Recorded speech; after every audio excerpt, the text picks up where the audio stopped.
Nous sommes donc tous convaincus qu'il y a urgence à apporter des solutions concrètes à cette question de la volatilité du prix des matières premières agricoles pour lutter contre le risque d'émeute de la faim et pour lutter contre le problème de la faim dans le monde.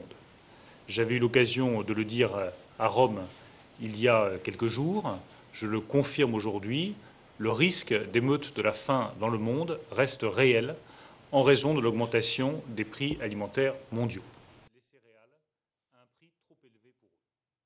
Quelles sont les propositions que nous faisons sur le fond et sur la méthode?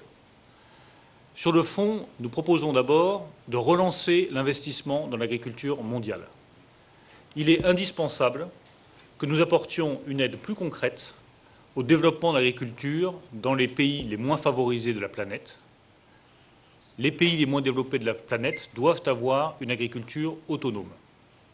Cela passe bien entendu par le respect des engagements qui ont été pris à l'Aquila lors du sommet du G8 en termes financiers, mais cela passe aussi par une réflexion plus détaillée sur les besoins des pays en développement en matière agricole. Je pense à la fois à la recherche sur les changements climatiques, je pense à l'aide en matière de semences, je pense à l'augmentation des capacités de stockage dans un certain nombre de pays en développement qui permettrait de faire face à une pénurie éventuelle de produits alimentaires. Je crois qu'il est temps de rentrer davantage dans le détail.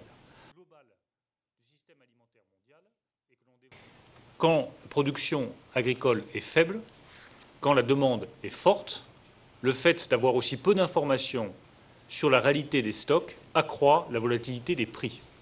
Nous souhaitons donc mettre sur pied des dispositifs statistiques qui permettent d'avoir de meilleures informations sur la réalité des stocks et aboutir à un échange d'informations entre les grands pays producteurs sur les stocks mondiaux, notamment de céréales.